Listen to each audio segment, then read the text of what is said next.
안녕하세요. 힐링한담입니다.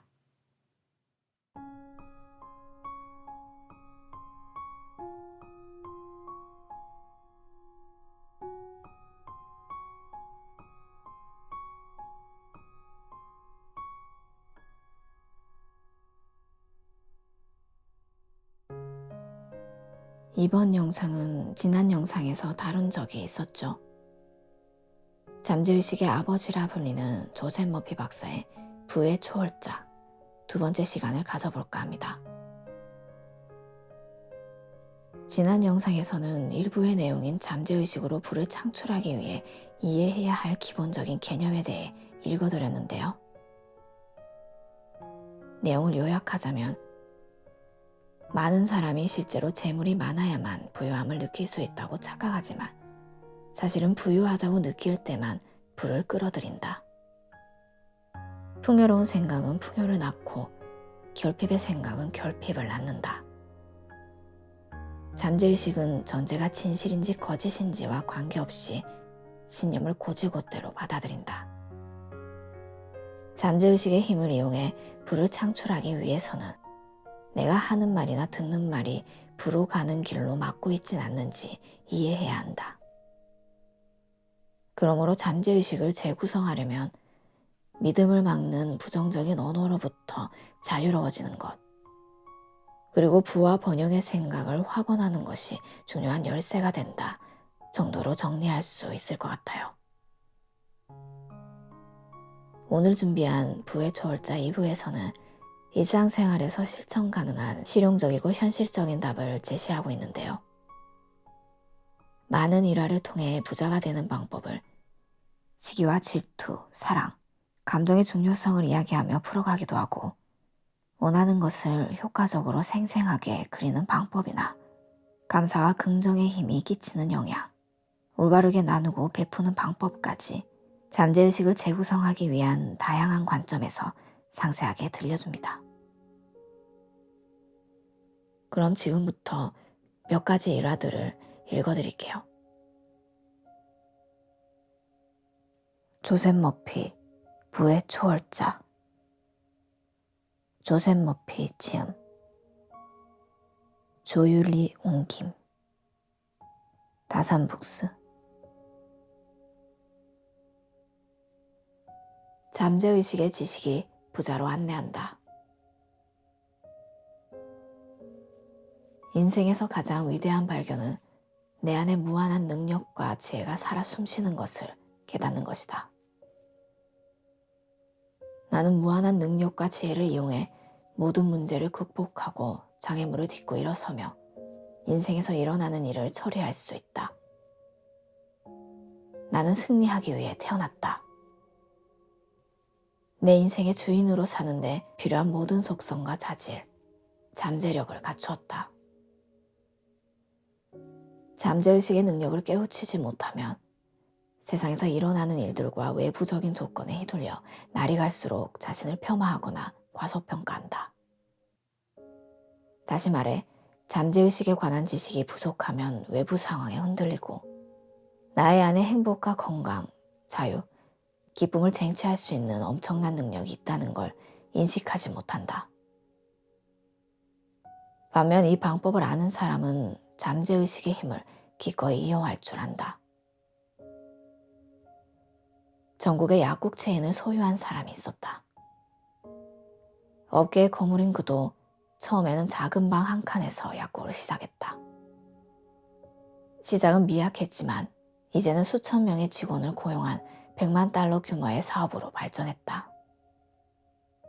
그에게 비결을 물으니 지갑에서 작은 카드를 꺼내 보여주었다.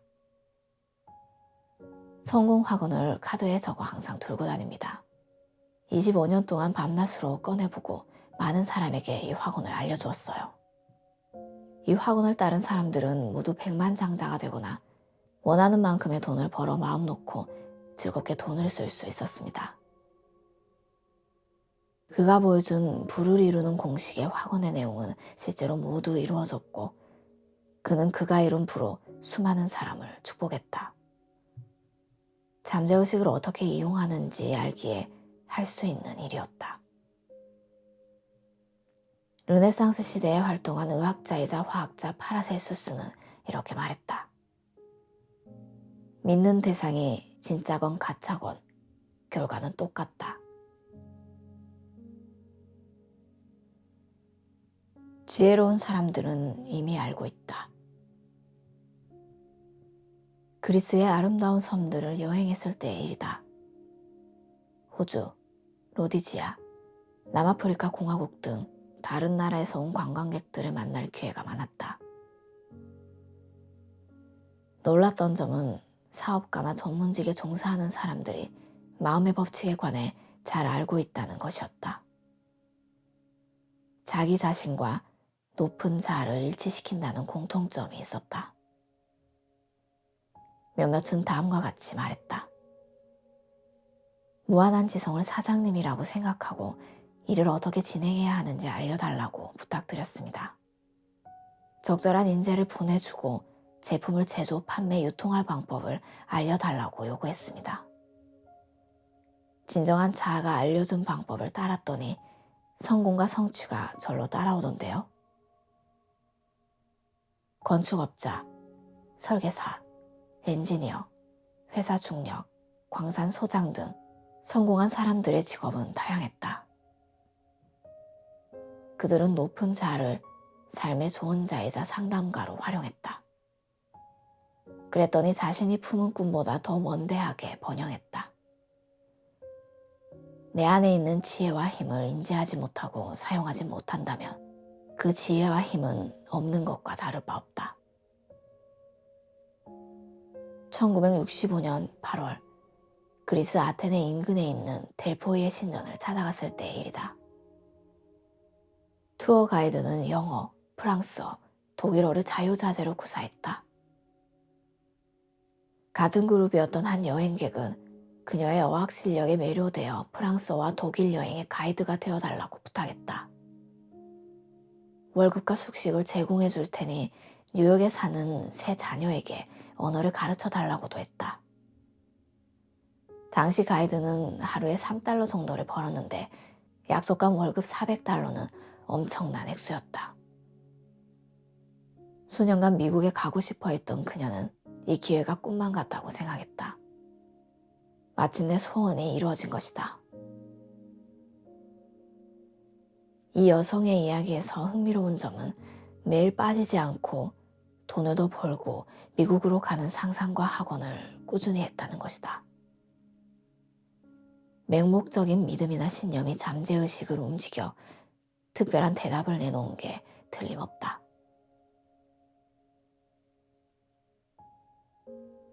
마음의 법칙을 이해하라. 아테네 근처 모니 섬에서 있었던 이야기다. 남아프리카 공화국 요하네스버그 출신의 작가와 긴 이야기를 나눈 적이 있었는데 그는 흥미로운 이야기를 들려주었다. 초창기에는 출판사에 글을 보내면 자주 퇴짜를 맞았다고 한다. 심지어 첫 번째 책은 읽지 않음과 재미없음이라 적혀 되돌아왔다. 그는 또 거절당할까 불안했다. 하지만 마음의 법칙에 관한 책을 읽은 후로는 생각하는 방식을 바꿔 상상력을 좀 더 건설적으로 사용하기 시작했다.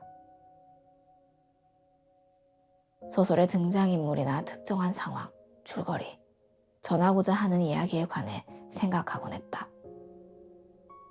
그리고 밤낮으로 30분씩 다음 내용을 확언했다. 지성이 빛을 발해 인류의 영감과 축복, 힘이 되는 소설을 내 손으로 빌렸습니다. 아침에 일어나면 소설이 절로 써질 때가 있습니다. 내면의 잠재의식이 지시한 것을 수행해서 현재의식이 쓰는 겁니다. 마음의 기법을 연습한 후 모든 글은 출판으로 연결됐다. 그는 자신의 마음속에 있던 부의 보호를 발견했고 펜을 들어 마음이 이끄는 대로 글을 썼다. 작가는 자신의 마음을 올바른 방식으로 사용할 때 잠재의식으로부터 응답을 얻는다는 것을 알았다. 이후 그는 경제적으로 성공할 수 있었던 이유가 잠재의식 덕분이라고 고백했다.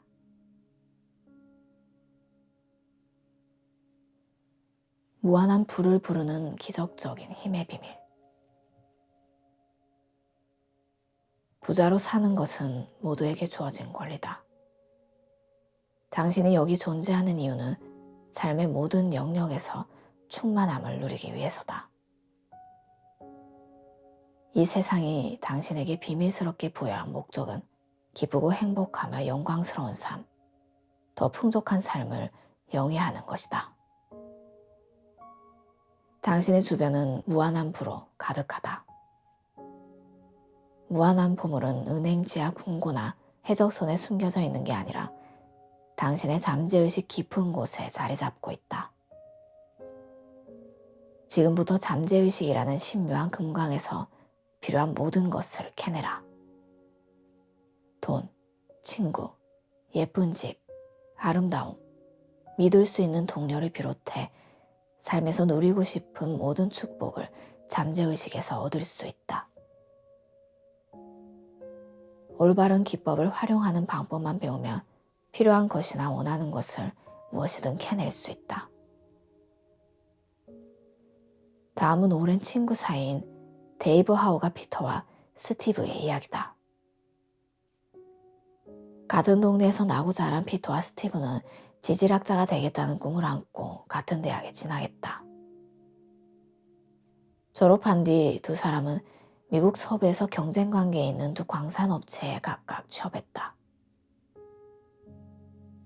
피터는 자기 마음속 보물의 진문을 두드리는 방법을 배우는데 더 많은 시간과 힘을 쏟았다.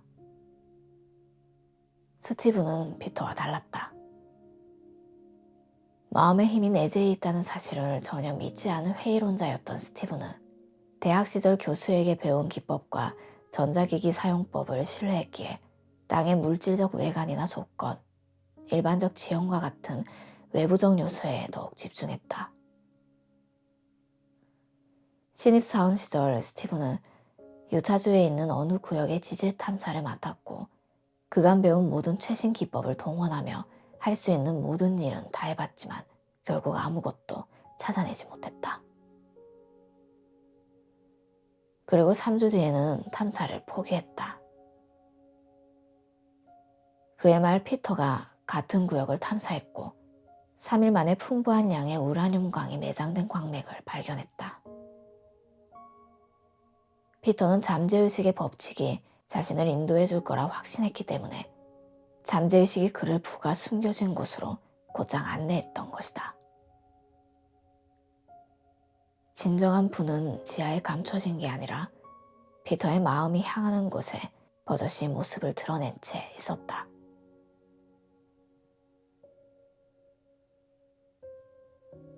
눈에 보이고 손에 잡힐 만큼 생생하게 불을 느껴라. 아낌없이 주는 자연을 바라보면 우주 만물이 얼마나 풍요로운지 느낄 수 있다. 자연은 한없이 풍요롭고 넉넉하다.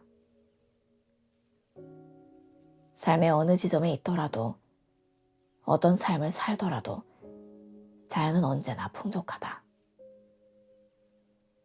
매일 필요한 양보다 더 많은 불을 무한하게 주는 게 바로 생명의 원리다. 무언가가 부족한 이유는 인간의 탐욕과 이기심, 공포, 자원의 남용 때문이다. 자연의 부가 올바른 방법으로 생겨나고 분배되었다면 물질적인 부는 충분하다. 수년 전 호주 시드니에서 잠재의식의 힘이라는 제목의 강연을 했을 때의 일이다. 강연에서 만난 한 치과 의사가 굉장히 흥미로운 이야기를 들려주었다. 치과를 개업했을 당시 그는 마음이 가난했다고 한다. 그러다 보니 마음이 가난한 환자들만 진료소로 몰려들었다. 그 환자들은 가난하다는 콤플렉스가 있어서 지갑을 쉽게 열지 않았다. 다음은 그가 물질적인 부를 얻은 비법이다. 마음속에 그리는 이미지의 힘에 관해 강연을 듣고 집에 돌아가는 길에 그는 주변이 5달러짜리 지폐로 가득 차 있는 걸 상상하기 시작했다. 마음속에 그린 이미지는 문 밖에 있는 나무처럼 너무 생생하고 사실적이었다. 그 다음에는 주머니를 지폐로 채우는 상상을 하기 시작했다. 너무 실감이 나는 나머지 진짜 지폐가 보일 정도였다. 갑자기 그는 무한한 부를 믿고 생각하고 받아들이는 자세를 가진 사람이라면 누구나 무한한 부를 끌어당겨 사용할 수 있다는 것을 깨달았다. 이런 깨달음을 얻은 후 그는 실제로 영향력 있는 부자 고객을 끌어들였고 감당할 수 없을 정도로 많은 환자가 찾아왔다. 그전에는 인색하고 한 푼이라도 아끼려는 구두쇠 같은 태도가 부자 고객을 쫓아버렸던 것이다. 그는 모든 종류의 물질적인 부를 만들어내는 사고, 이미지의 힘을 발견했다. 특정한 방식으로 생각하라. 피아노를 갖고 싶다고 가정해보자. 피아노를 마음속으로 그려본다고 해서 갑자기 내 앞에 피아노가 뚝딱 나오는 건 아니다.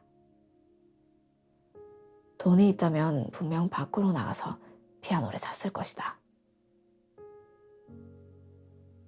연습할 피아노가 필요한데 피아노를 살 돈이 없다고 가정해보자. 예쁜 피아노가 있다고 떠올린 후 피아노가 방 안에 있다고 상상해 손을 뻗어 건반을 두드려보자. 단단한 건반이 느껴진다. 피아노를 만지는 게 자연스럽고 실제로 내 눈앞에 있는 것 같다. 손을 피아노 위로 가져가 피아노가 저기 있다고 긍정적으로 확신하라. 피아노는 마음속에 있는 게 맞다. 마음속으로 피아노를 생각한 다음 그 피아노가 나의 것이라고 주장하라. 그럼 잠재의식이 영적인 질서에 따라 피아노를 마련해 줄 것이다. 잠재의식 속의 무한한 지성은 모든 사람의 마음속에서 작용하고 있고 생각하지도 못한 방법으로 나의 소망을 이루어준다. 왜냐하면 피아노도 제작자의 생각에서 출발했기 때문이다. 세상의 모든 기계와 악기는 하나의 생각으로부터 나왔다. 누군가의 아이디어로 최신형 자동차, 컴퓨터, 스마트폰, TV, 악기, 가전제품이 세상에 나오고 있다. 이 모든 발명과 발견, 기계의 발전과 우주시대는 인간이 특정한 목적을 가지고 생각함으로써 이루어진 것이다.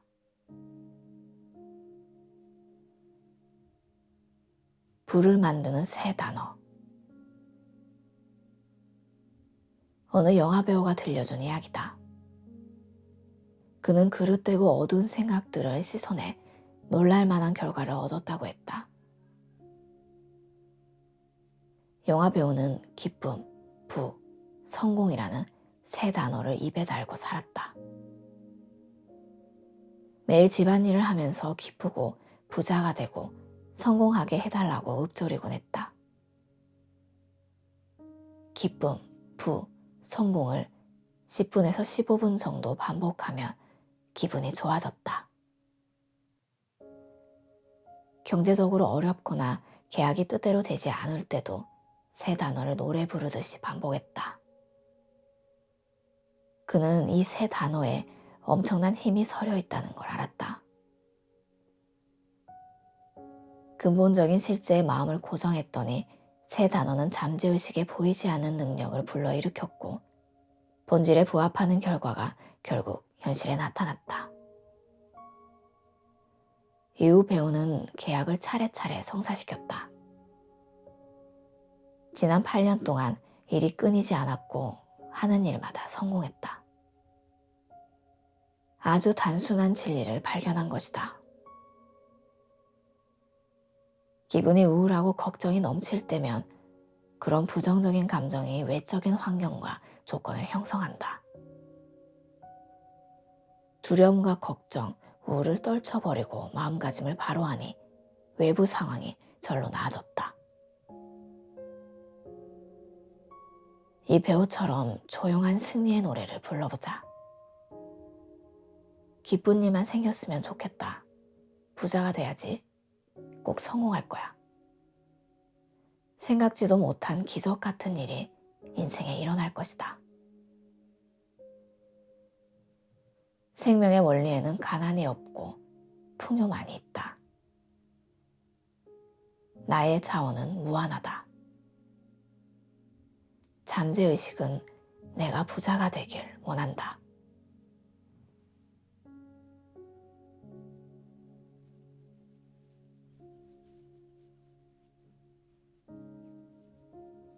감정을 다스리면 불을 받을 준비가 된 것이다. 믿음을 잃은 관계를 어떻게 회복할 수 있는가?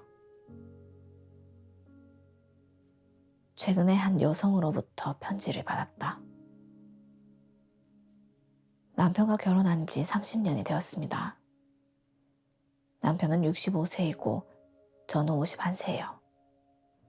5명의 자녀를 두었죠. 제가 상상했던 것처럼 행복하고 평화로운 삶을 살았어요. 그런데 남편이 최근에 고백을 하더군요. 같은 회사에 다니는 여성과 3년 넘게 바람을 피우고 있다고요. 게다가 적반하장으로 자신이 어떻게 할지 결정을 내릴 때까지 이해해줬으면 좋겠다고 아주 냉정하게 말하더군요. 화가 머리끝까지 솟구쳤어요. 남편이 원망스러웠고 정말 큰 상처를 받았습니다. 아이들도 큰 충격을 받았죠. 다른 사람들은 제게 매력적이고 똑똑하고 멋지다고 말하지만 나에 대한 믿음을 잃어가고 있어요. 눈물로 매일 밤을 지새우고 있습니다. 배신당한 느낌이에요. 하늘이 무너지는 것 같습니다. 박사님, 정말 어떻게 해야 할까요? 나는 남편의 도덕적 허들이 낮고 스스로를 부적절하다고 생각하며 열등감을 느끼고 있다고 설명해 주었다. 불륜 관계를 오랫동안 지속해왔다는 건 남편으로서의 신의를 저버렸고 성품이 좋지 않다는 걸 보여준다. 함께 일하는 젊은 여성을 이용했을 뿐더러 어떻게 할지 결정을 내릴 때까지 기다려달라는 건 아내에 대한 의무와 책임도 저버렸다는 것을 뜻한다. 나는 이렇게 답신을 보냈다. 남편분은 깊이 죄책감을 느끼고 있으며 결과를 아주 두려워하고 있을 것입니다. 불륜을 털어놓는 것이 얼마나 큰 충격일지도 알고 있겠지요. 아마도 부인께 이야기한 이유는 내연녀가 이혼하고 자기와 결혼을 하자고 압박을 주기 때문일 것입니다.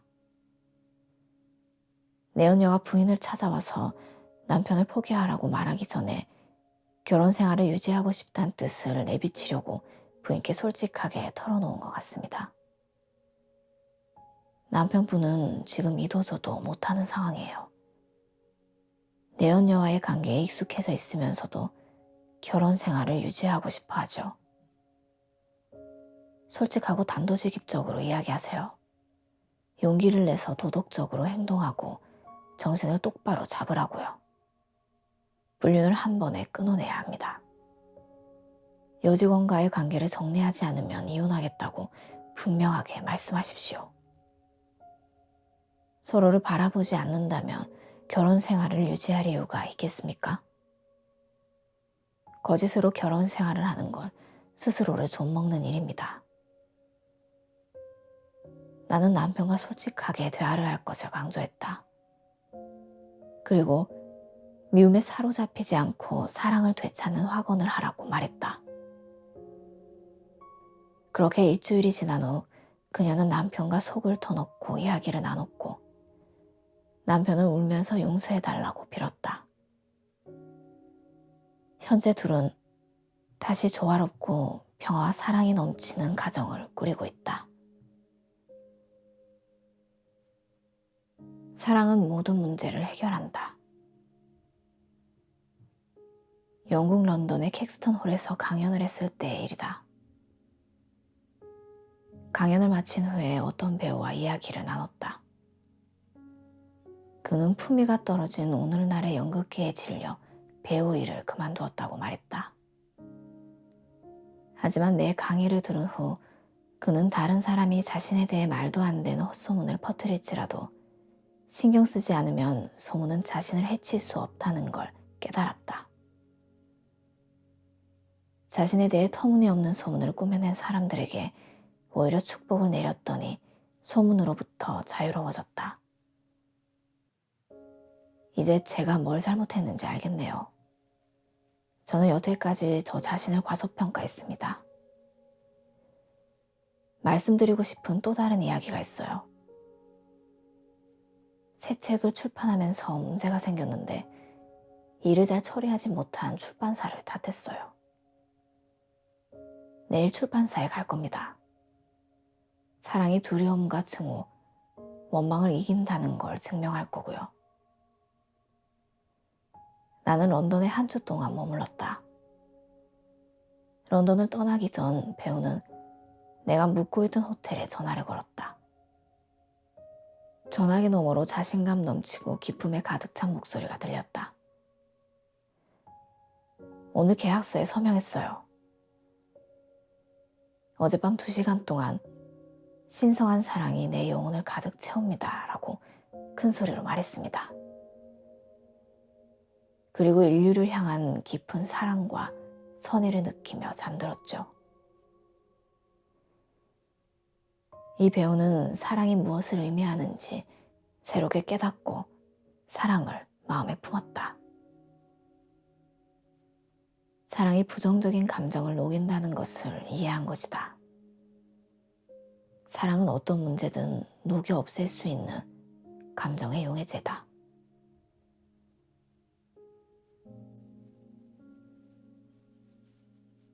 시기와 질투는 성공을 막는 가장 큰 장애물. 열심히 일해도 연봉이 제자리인 이유. 회사의 한 임원과 면담을 한 적이 있다. 저는 정말 성실합니다. 밤늦게까지 사무실을 지키면서 열심히 일하죠. 밤마다 번영을 바라는 확언도 합니다. 하지만 바뀐 건 없습니다. 승진은커녕 최근 5년간 연봉은 제자리였어요. 그는 대학 동기들이 조직에서 성공하고 승진하는 것을 질투하고 부러워했다고 인정했다. 대학 친구들은 자기보다 일이 잘 풀렸고 갈수록 승승장구했다. 그는 억울해하면서 동기들의 선전을 비난했다. 이게 바로 그가 헛걸음만 했던 이유다. 동기들의 선전을 언짢게 생각하며 그들의 부와 승진, 성공을 헐뜯으면 부와 번영은 자취를 감춰버린다. 기도하며 구하는 대상을 못마땅하게 생각하고 있었기 때문이다. 부정적인 생각과 감정의 대상은 다른 사람이 아니라 자기 자신이기 때문에 다른 사람의 성공을 못마땅해 하는 건 자신에게 피해를 주고 스스로를 해친다. 사실 그는 2가지 상반되는 기도를 하고 있었다.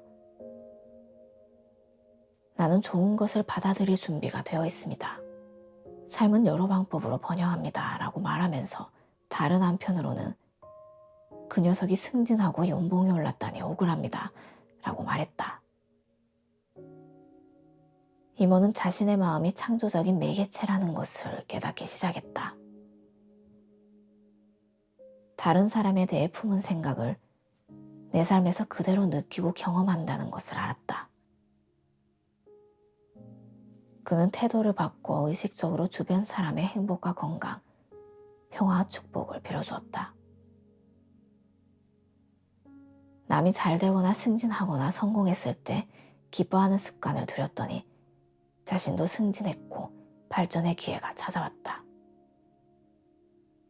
태도를 바꾸니 모든 게 변했다. 경쟁하는 대신 자신의 힘을 믿어라.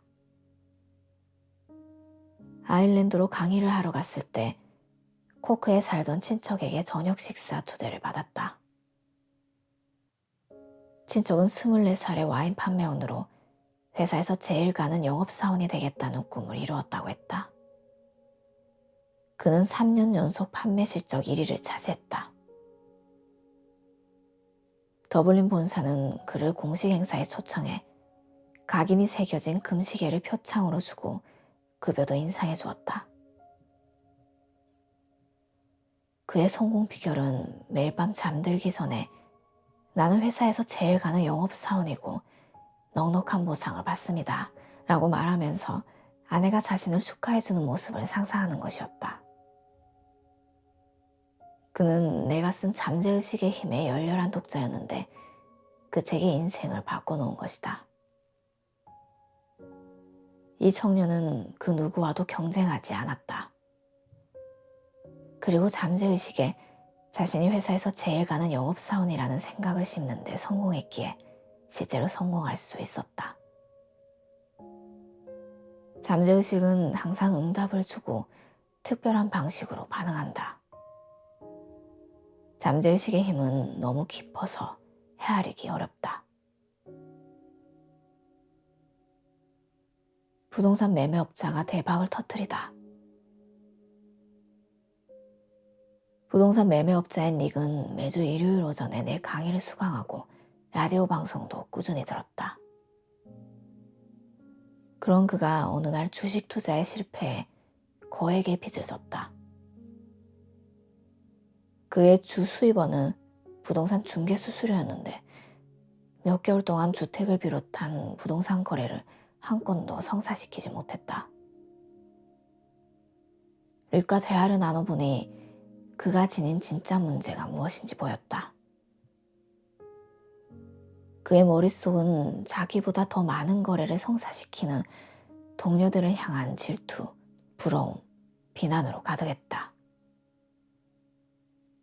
그는 동료들이 하는 모든 행동이 너무나 눈에 거슬린다고 말하며 동료들의 판매 기술과 전문성, 이들이 쓰는 말, 심지어 옷 입는 스타일까지 모든 것을 비난했다. 급기야는 동료들이 거두는 성공은 평범하기 짝이 없는 그들의 모습을 증명하는 것이나 다름없다고 폄하하기에 이르렀다.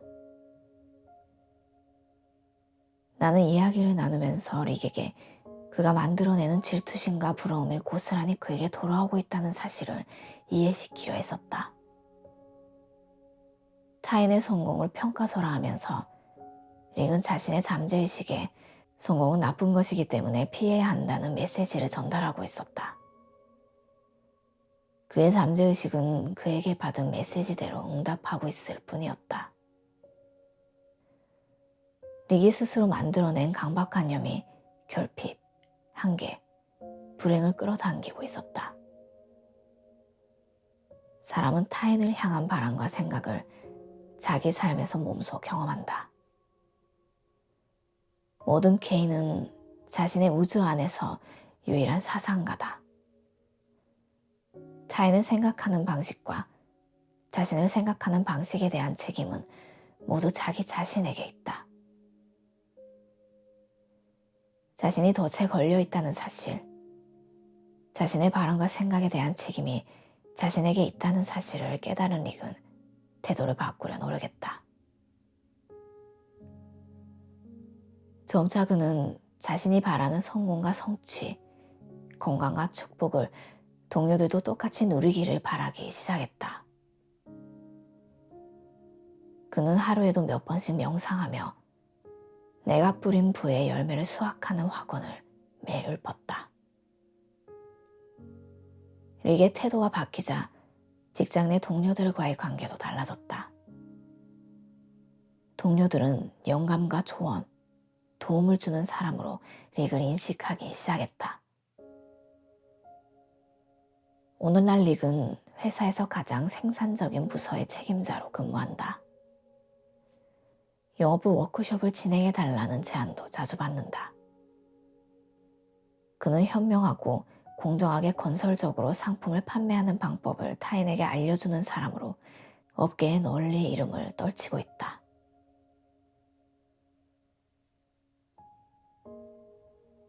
감사하는 마음은 불을 끌어당긴다. 감사합니다의 기적. 여기저기 들어갈 돈이 많은데 수중에 돈이 없어요. 이러면 머지않아 파산하겠죠. 어떻게 해야 합니까? 나는 그에게 하루 2~3번씩 10분이나 15분 동안 차분하게 앉아 대담하고 당당하게 다음 내용을 확언하라고 조언했다. 지금 이만큼의 부를 누리게 해주셔서 감사합니다. 그리고 감사하는 마음이나 기분이 지배할 때까지 긴장을 풀고 평화로운 상태를 유지하라고 말했다. 그는 부에 대해 떠올리는 생각과 이미지가 자신이 필요한 돈과 부가 들어오는 출발점이라는 것을 깨달았다. 이전에 얼마를 가졌느냐에 관계없이 자신이 가졌던 생각과 느낌이 곧 부의 실체로 이어졌다. 감사합니다 라고 반복해서 말하니 감사한 마음이 진정으로 받아들여졌다. 두려움이 엄습할 때면 즉시 감사합니다 라고 말하고 필요한 만큼 이 문장을 반복했다. 감사하는 태도를 유지하면 마음을 부에 대한 아이디어로 채울 수 있다는 것을 알았고 정말 그런 일이 벌어졌다. 어느 날 그는 사교 모임에서 예전에 다니던 회사의 상사를 만났다. 그는 임직원을 제안하며 모든 청구서 대금을 내고 빚을 갚을 수도 있도록 성금을 주겠다고 했다. 그는 감사합니다의 기적을 절대 잊지 않겠다고 했다.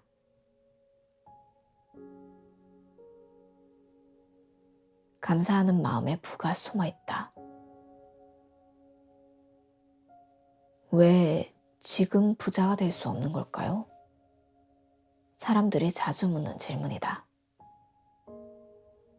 번영하고 싶다면 과거는 잊고 지나간 일은 과거에 묻어두어야 한다.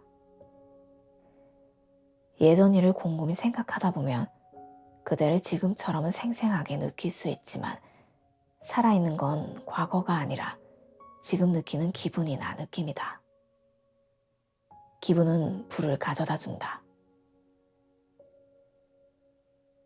과거 한때 얼마나 부유했는지 생각하면서 시간과 에너지를 낭비하는 건 어리석은 일이다. 과거에서 벗어나지 못하는 것은 죽음과 침체를 뜻한다. 과거의 성취는 기뻐하되 과거에 부족했던 점에 머물거나 과거보다 부족한 점을 비교하지 말라. 과거에 무엇을 가졌고 무엇을 잃었던 좋은 것을 받아들이고 이제 다 되었다를 되뇌면서 길을 걸어가라. 부동산이 안 팔려서 고생하는 남성이 있었다. 수중에 돈이 없었다. 그는 의자에 기대고 누워서 눈을 감고 잠이 오기 시작할 때까지 몸을 움직이지 않았다. 긴장이 풀리니 졸리고 몽롱한 상태로 들어갔다. 노력을 덜 기울여도 되자 더 나은 결과물이 나왔다. 확언할 때는 노력을 들이지 않아야 한다. 남성은 자신이 전하고 싶은 메시지가 응축되어 있는 문구로 감사합니다를 택했다. 부동산이 이미 팔린 것처럼 감사합니다를 반복했다. 눈을 감고 있었지만 잠든 상태는 아니었다. 정신은 깨어 있었고 생생히 느끼고 있었다. 기대를 품으면서 침묵 상태에 들어갔다. 그는 자신이 원하는 걸 받으리라는 걸 알고 있었다. 그는 자장가를 부르듯 감사합니다라고 반복해서 말했다. 그는 이 모든 소원이 이루어진다는 느낌을 받을 때까지 계속해서 감사하다고 말했다. 그리고 그는 잠이 들었다. 꿈속에서 어떤 남성의 수표를 주었다. 그는 감사합니다라고 말했다. 잠에서 깼을 때 그는 부동산이 팔렸다는 것을 알았다. 실제로 일주일 안에 꿈에서 본 남성이 와서 14곳의 부지와 우물, 집을 모두 사갔다. 그가 4차원적 경험을 한 이유는 잠들 때까지 계속해서 감사합니다를 반복했기 때문이다. 매일 밤 잠들면서 입성하는 4차원의 세계에서 그는 부동산이 팔리는 모습을 구체적으로 보았고 이를 실제로 일어난 일이라 생각했다. 어떤 일을 하든 무한한 지혜는 그 일을 완수할 수 있게 하는 노하우를 가지고 있음을 잊어서는 안 된다. 만약 나에게 축복과 행복을 줄 사람이 중국에 있다면 그 사람은 내가 있는 곳으로 올 것이고 서로 거부할 수 없을 정도로 강하게 끌릴 것이다. 왜 이렇게 일이 풀리는지 그 이면의 이유를 이해하지 못하더라도 결국 해결책은 나타난다. 지금 시작하라. 밤낮으로 영적 존재가 몸과 마음에서 번영하고 하는 일마다 번창하라고 명하라. 현실에서도 정말 번영한다고 느껴보자. 잠자리에 들 준비를 하면서 감사합니다라고 자장가를 외듯이 반복하자. 이는 높은 자아가 가져다준 풍요와 건강, 조화에 감사하는 걸 의미한다. 진정한 영적 지성은 비전을 제시하거나 꿈에서 나에게 말을 걸 것이다.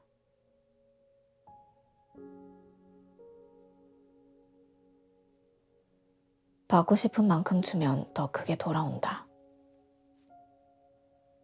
최고 영업 실적의 비밀. 젊은 영업사원의 이야기다. 그는 자신이 서비스를 판매한다고 생각했다. 고객이 한 푼이라도 돈을 아낄 수 있게 노력했고 어떤 식으로든 고객을 이용하지 않겠다고 다짐했다. 구매자가 사용하는데 만족하지 않거나 대팔 수 없는 상품은 팔지 않겠다고 선언하기도 했다. 그래서 고객이 필요로 하는 것을 제공할 수 없을 때는 고객이 원하는 것을 가진 다른 제조업체에 의뢰하기도 했다. 내가 대접받고 싶은 대로 고객을 대했습니다. 황금률을 실천한 거죠. 모든 손님이 그에게 고마워했다. 이러한 방식 탓에 여러 건의 주문을 놓쳤지만 오히려 수백 명의 고객을 확보했다. 연간 판매 실적은 회사에서 단연 최고였다. 이 젊은이의 진심과 정직함, 선의는 고객들의 잠재의식에 전해져 자신감과 신뢰로 돌아왔다. 뛰어난 영업 실적을 올리고 나아가 임원까지 올라간 비결은 바로 황금률을 실천하는 것이었다. 진정한 성공 비결은 입장을 바꿔 내가 대우받았으면 하는 방식으로 남을 대하는 것이다. 내 집이나 땅, 물건을 사려는 사람이 있다면 역지사지에 내가 무슨 말을 듣고 싶은지 생각해보고 내가 듣고 싶은 말을 상대방에게 건네야 한다. 타인에게 선의와 친절을 베풀면 온 세상 사람들이 나에게 잘해주지 않고서는 베길 수 없다. 그게 성공적인 영업사원으로 거듭나는 비결이다. 용서가 불을 불러오다. 크리스마스에 어떤 남성과 나눈 이야기다. 그는 20년 동안 부모와 연을 끊고 살았다. 모든 것은 오해에서 비롯되었다. 그는 부모님이 자기보다 형제에게 유산을 더 많이 물려주었다고 생각했던 것이다. 그는 부모님에게 화가 나 있었고 복수하고 싶어 했다. 크리스마스가 다가오던 날 가게에서 일하던 직원 2명이 이렇게 말했다. 모든 직원이 크리스마스에 부모님을 뵈러 고향에 내려가네요. 부모님이 살아계신 건 축복이에요. 크리스마스에 부모님을 뵈러 갈 수 있으면 얼마나 좋을까요? 저희는 고아여서 부모님을 한 번도 뵌 적이 없거든요. 부모님이 계셨으면 좋겠어요. 이 말을 듣자 마음이 찡했다. 부모님을 향해 품었던 분노와 적대감이 사르르 녹았다. 그래서 20년 만에 크리스마스 선물을 사들고 부모님을 뵈러 고향에 내려갔다. 부모님은 반가이 맞아주었고 상당한 액수의 주식을 넘겨주었다. 형제가 뺏어갔다고 생각했던 몫보다 훨씬 큰 금액이었다. 용서란 타인에게 사랑과 평화, 축복을 베푸는 것을 뜻한다. 베풀면 받는다. 다른 사람에 대한 비판, 원망, 적대감 때문에 부자가 되지 못하는 사람이 많다. 이러한 태도는 나와 부와 건강의 근원을 연결하는 끈을 잘라버린다. 마음속에 박힌 가시가 남아있지 않을 때까지 다른 사람을 축복하라. 다른 사람을 일으키는 방법. 남에게 베풀 때도 주의해야 할 점이 있다. 다른 사람이 성장하고 발전할 기회를 빼앗지 말라. 아이에게 돈과 도움을 너무 쉽게 자주 주면 안 된다. 자아를 발견하고 자기 개발을 하는 것보다 도움을 넙죽 받는 게 더 쉽다. 그러므로 끊임없이 도움을 주는 건 상대방의 성장 가능성을 파괴하는 것이나 다름없다. 그 사람의 특성을 약화시키거나 파괴하지 않고 힘든 일을 극복하면서 내면의 힘을 발견할 기회를 주어야 한다. 그렇지 않으면 다른 사람에게 의존하는 성향만 키우는 부작용이 발생할 것이다. 친척에게 이것저것 챙겨주던 여성이 있었다. 여성은 친척에게 월세를 내주고 음식을 사줬다. 취업할 때까지 용돈도 주었다. 그녀는 친척의 처지가 안타까워서 선의로 하는 행동이었지만 나는 당장 도움을 멈추라고 조언했다. 하지만 톰은 참 안 됐는걸요. 여기에 온 지 얼마 안 됐거든요. 취업하기가 어디 쉽나요? 하지만 톰은 취업도 하지 않고 친척에게 빌붙는 걸 택했다. 용돈이 충분하지 않다고 친척을 원망하기까지 했다. 크리스마스 저녁 식사로 여성의 집에 온 톰은 은으로 된 물건들을 훔쳤다. 여성은 큰 소리로 울었다. 제가 해준 게 얼만데 은혜를 원수로 갚다니요. 그는 톰이 부족하다고 생각했고 그의 가능성에 한계를 지었다. 비유하자면 진리를 가르쳐주는 대신 누더기를 입힌 꼴이었다. 톰 역시 그녀의 시선을 그대로 투영해 누더기를 입고 거지처럼 반응했다. 물론 남을 돕는 건 옳고 선하며 진실한 행위다. 그러나 진정으로 도우려면 준비가 필요하다. 우리의 도움은 그 사람 스스로 역경을 헤쳐나갈 수 있는 발판의 역할로 한정해야 한다. 삶의 풍요로움과 자립심을 키우는 방법과 최선을 다해 인류에 이바지하는 방법을 가르쳐라. 그러면 국밥 한 그릇, 낡은 옷 한 벌을 바라지 않을 것이고 거저받는 도움을 사양할 것이다. 모든 사람은 선뜻 도움을 주려고 한다.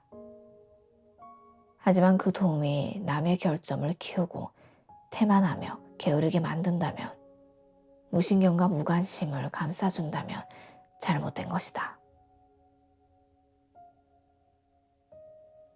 학생들을 성장시키다. 내 강의를 들으러 주기적으로 오던 교사의 이야기다. 그 교사는 말을 안 듣는 학생들과 자주 부딪혔다고 한다.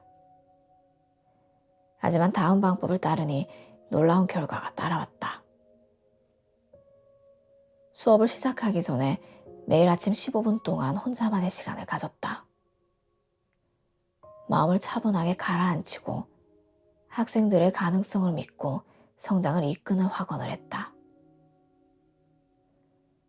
그 몇 년 동안 교사는 학생들의 질서와 규율이 잘 잡혀 있다고 거듭 칭찬을 받았다. 학급 성적도 굉장히 우수했다.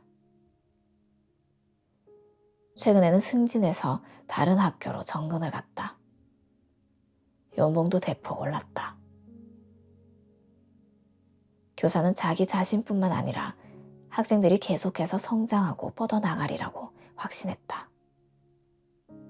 학생들을 위해 기도할 때 축복은 학생뿐만 아니라 자신도 받는다는 걸 알았다. 교사는 책상 위에 좌우명을 써두었다. 내가 바라는 걸 다른 사람을 위해서도 빌어주어라. 이 좌우명대로 살아가니 정말 성공했다.